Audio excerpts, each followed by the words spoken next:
Chapter 43. When Matt pulled into his space in front of his condo, it was after 8. The sun had just set, but it wasn't quite dark. Taking his one nearly empty suitcase, he went inside. The place was clean, as his cleaning lady had been there while he was gone. There was no sign left of his hasty departure nearly 3 weeks before. In his bedroom, he left the luggage next to the closet door and fell across his bed, exhausted. A few minutes later, he got back up. The bed felt as though it was vibrating beneath him.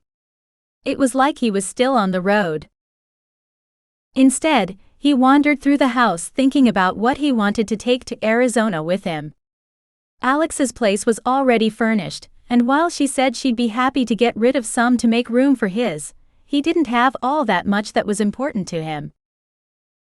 His dining room table was more than twice the size of hers. Hers was a small 2-seater, while his easily sat 6. He hadn't talked to Alex about kids yet, but he'd seen how excited she was at the mutton busting event, and thought she wanted them too. A larger table wouldn't hurt. His clothes and things would go, of course.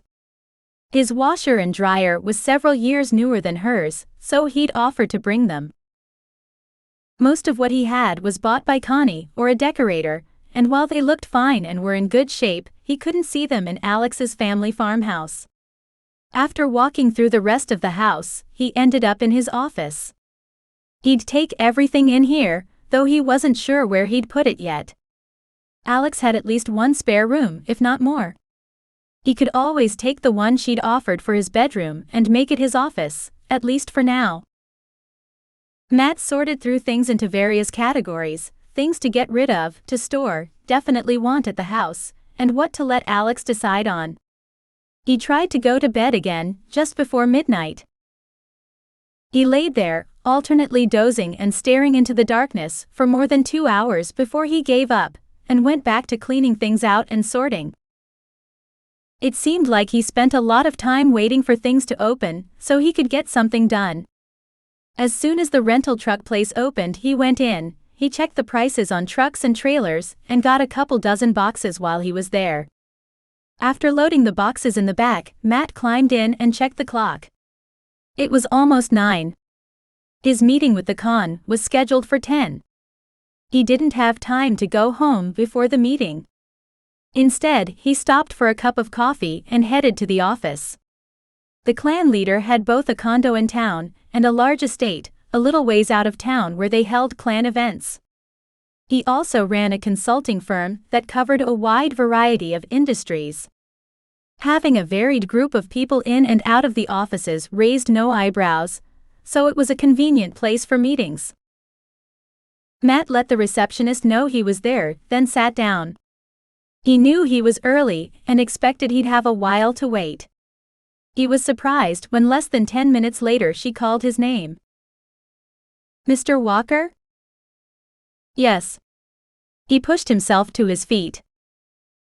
"Mr. Burke will see you now. Do you know the way?" "I do, thanks." He headed down the hall with offices and conference rooms on either side, until he reached the one marked, Patrick Burke. Knocking twice, he waited for an answer. "Come on in," came a muffled voice from the other side. Matt pushed the door open and stepped inside. "Matt, good to see you." The clan leader stood and moved around the desk to meet Matt halfway across the room. "I heard the meetings with the Yellowstone Channel went well. I didn't think I'd be seeing you again so soon." "I hadn't planned on being here so soon either." Matt shrugged one shoulder. He looked up at the clan leader, but carefully didn't meet his eyes. He was here to ask for a favor. He didn't want to appear too aggressive. "But something's come up." "Nothing serious, I hope." "Well, nothing bad, but I think it's pretty serious." "Have a seat and tell me what's going on." Patrick moved around the desk again and sat, waiting. Matt took one of the chairs facing the desk and sat, wondering where he should start. "I've met a girl." He looked at his foot, resting on the opposite knee, then back at his con. "I'd like your permission to leave the clan." "Can I ask where you're planning to go?" I plan to move down to be with her. To become part of the White Mountain Channel, like my sister. Patrick watched him for a minute. You serious about this, girl? Deadly. He folded his hands across his stomach. I've spent the last 2.5 weeks with her. She got hurt pretty badly, and I went to be with her. He looked out the window behind the leader. You know that Connie and I weren't mated. Well, Alex and I can be. He turned back to meet the clan leader's gaze. I willingly gave up the idea of being mated to be with Connie. I loved her that much. But I love Alex too, and we can be. I want to be with her. Have you spoken with Hastings? I have. He gave me permission to join their clan, pending your approval to leave here. Mr. Burke watched him for several long seconds. Tell me something. He rested his elbows against the desk and steepled his fingers in front of him. Let's say I give my permission and you move down there.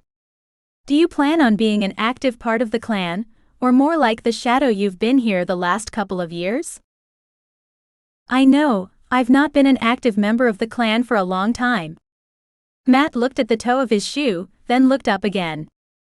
I was mourning, and I thank you for giving me the time and space I needed for that, but I've got too many ties down there to get away with that.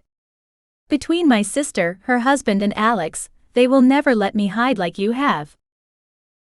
And if things don't work out the way you hope, between you and this Alex? What then? My plan is to stay there either way. Like I said, my sister and her mate, who has been my best friend since we were kids, are there. He took a deep breath. Even if I don't end up with Alex, my family is still there. I'm sure they will have children before too long, and I want to be close for that. All right. Patrick nodded slowly. I'll let you leave, but I'd like a call from your new con once you've formally joined their clan. Thank you. I'll let Nick know. Patrick watched him for several long seconds. I hope everything works out for you. Thank you, sir. I do too. Good luck, and you'd be welcome if you want to come back. Somehow, I don't think you will. I hope not. He shook the con's hand again and left. He had a lot to do. And wanted to get it done as quickly as he could manage to.